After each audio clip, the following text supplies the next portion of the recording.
Nabi SAW datang ngajarin kita umat Islam bahwasanya nih gemerlap dunia, pernak-pernik dunia, ya, fahiyalati saghurat gadran, sangat hina di mata Allah. Saking hinanya di mata Allah, lebih hina daripada sayap nyamuk di mata manusia. Hadirin yang dimuliakan Allah, lebih hina dari sayap nyamuk di mata manusia. Nabi bilang di dalam hadisnya sallallahu alaihi wasallam, "Lau kanatid dunya tazinu 'indallahi janaha ba'udah, ma saga minha kafiran syarbata ma."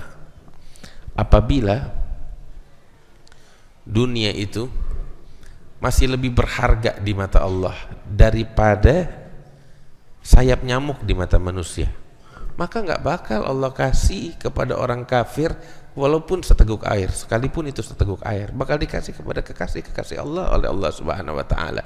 Tapi karena nggak ada harganya sama sekali, lebih hina itu dunia di mata Allah daripada harganya sayap nyamuk di mata manusia, makanya Allah kasih bakal yang mukmin, bakal yang kafir semuanya sama, sebab nggak ada artinya, nggak ada harganya. Akhirat hanya dikasih oleh Allah kepada mereka yang bertakwa kepada Allah, yang disayang oleh Allah. Mudah-mudahan kita dijadikan oleh Allah orang-orang yang disayang. Tahu gak harganya dunia tuh kayak apa? Saya mau kasih tahu.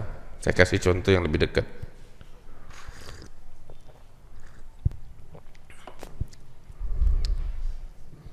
Kita di rumah kadang suka lagi musim nyamuk. Ini mungkin masih belum nih musim nyamuk nih, baru mulai-mulai ya. Tapi kalau lagi banyak nyamuk, waduh, masya Allah. Nggak tahu anak santri sini nyamuk banyak ya. Cuman segini nih masih belum musim. Kalau lagi musimnya, habis nyemprot, ya biarin bentar terus disapuin. Saking banyaknya nyamuk nih. Nggak tahu itu orang di rumah pakai nyapuin nyamuk apa enggak tuh. Kalau kita di sini ya, habis nyemprot sebentaran, udah mati semua tuh, disapuin nyamuknya, saking banyaknya tuh nyamuk kalau lagi musim. Saya mau tanya, tuh habis nyemprot nyamuk kita sapuin, habis gitu tuh nyamuk kita apain? Ada gak di antara kita yang ngumpulin tuh nyamuk di kotak, disimpan sama dia dalam lemarinya? Dia kalau punya lemari besi, ditaruh di lemari besi, dikunci. Ada gak? Hah? Kenapa? Kenapa gak dikumpulin tuh, disimpan di lemari besi? Hah? Sebab nyamuk gak ada harganya di mata kita. Habis disemprot, sapuin, buang udah, gak berharga. Tuh nyamuknya. Kira-kira ada gak di antara kita habis nyemprot nyamuk, nyapuin nyamuk, dia duduk, tuh nyamuk atu-atu sayapnya dicabutin, taruh, simpen di kotak, sayapnya dikumpulin, ambil lagi nyamuk atu, sayapnya copot, taruh. Ada gak di antara kita begitu? Kalau ada kita bilang nih orang apa nih? Ini orang sakit nih, gak waras, orang gila, majnun apa? Kita bakal bilang, ngapain nih manusia gila nih, ngumpulin sayap nyamuk, gak ada kerjaan. Anak kecil kita gak bikin begitu.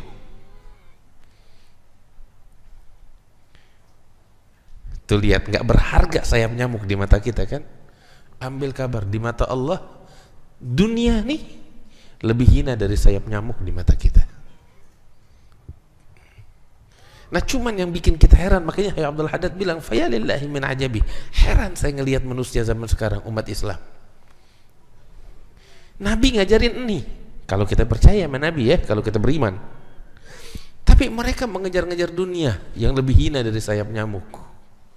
Ribut, kerahkan massa puluhan, ribuan, jutaan demi untuk kekuasaan, demi untuk jabatan, demi untuk emas dan perak. Yang mereka kejar-kejar nih, yang mereka ributin semuanya, apa namanya? Sayap nyamuk.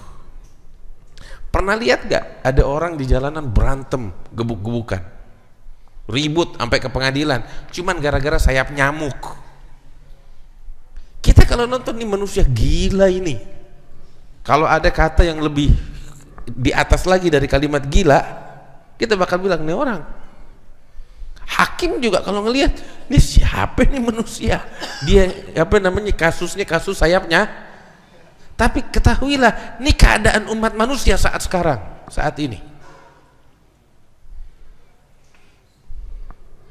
Nggak punya akal, nggak punya otak. Makanya fuqaha bilang, orang yang paling berakal di muka bumi, tahu siapa? Az-zuhad, yang tadi kita jelaskan. Makanya kalau fuqaha bilang, kalau ada seseorang bernazar, punya uang, dia nazar untuk diberikan kepada a'galun nas, fayusraf amwaluh ila zuhad. Dia bernazar nih hartanya diberikan untuk orang yang paling berakal. Dikasih siapa? Profesor, doktor? Enggak. Dikasih kepada orang-orang yang zuhud, yang berpaling dari dunia. Dialah adalah orang-orang yang paling cerdas, yang paling berakal. Mudah-mudahan kita dijadikan oleh Allah sebagai orang-orang semacam ini. Bukan artinya kita itu nggak boleh punya duit, nggak boleh punya emas, perak. Siapa bilang? Bukan itu, jangan salah ngerti. Kan kita udah jelasin. Apa arti kata dunia? Segala yang memutuskan seseorang dari Allah itu dunia, apapun bentuknya. Apapun bentuknya. Tahu nggak sekarang apa dunia tuh? Ya, medsos tuh ya, salah satu daripada bentuk dunia yang sangat ngerusak umat Islam saat ini. Kenapa? Tuh medsos, dia bukan emas, bukan perak, tapi apa tahu? Mutusin hubungan seseorang dengan Allah. Lihat 24 jam tetot. Itu keadaan kita. Habis sholat, lihat status. Melek bangun tidur, lihat apa namanya, ada yang masuk apa enggak. Sebelum tidur, ini dia. Enggak cuman uang dan perak, emas. Kalau zaman dulu emas, perak, uang, harta, kekuasaan. Sekarang beginian juga termaksud. Artinya segala sesuatu yang mutusin hubungan seseorang dengan Allah ada bagian dari dunia. Tapi jika sesuatu tersebut enggak memutuskan hubungan kita dengan Allah, maka bukan bagian dari dunia yang tercela, tapi bagian daripada akhirat. Bagian daripada akhirat. Contoh, ya, ada orang pengen pergi haji, ya, haji ibadah apa bukan? Bagian dari dunia apa dari akhirat? Bagian dari akhirat. Ibadah. Cuman untuk pergi haji kita perlu nafkah, perlu harta, perlu uang, ya, perlu emas, perlu perak kadang, iya kan? Tapi dia bekerja, cari duit, banting tulang, pergi ke sini ke situ. Untuk apa tujuannya? Untuk pergi haji. Cari duit apa bukan? Ngejar harta apa bukan? Ngejar. Tapi yang dia kejar dunia apa akhirat? Yang dia kejar akhirat. Sebab pekerjaannya punya tujuan untuk Allah. Apa yang dia lakukan gak mutusin dia dengan Allah. Beda halnya, ngapain lo kerja? Wah, gue pengen foya-foya, pengen jalan-jalan ke sana, pengen, wah, foya-foya deh, kayak glamor. Nah, ini bagian dari dunia. Beda halnya, saya cari duit untuk sedekah, saya cari duit untuk bagi-bagi anak yatim. Sampai-sampai cari duit, sampai-sampai cari harta. Tapi yang ini akhirat, yang ini dunia. Jelas.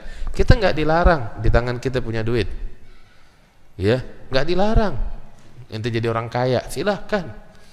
Tapi yang dilarang, yang kagak boleh, dunia di sini, di hati. Itu yang nggak boleh. Makanya dalam doa diajarin kita, Allahumma ja'alid dunya fi aidina, la fi qulubina. Ya Allah, jadikan dunia ini di tangan kita, bukan di hati. Bukan di hati. Makanya dulu abah saya tuh bilang ketika ngedoain orang-orang, mudah-mudahan lo kaya, kaya di dunia, kaya di akhirat. Apa itu kaya di dunia, kaya di akhirat? Kaya di dunia duit di tangan, ya, bukan di hati. Itu yang bikin orang di akhirat juga kaya. Tapi yang repot kalau dunia ada di hati.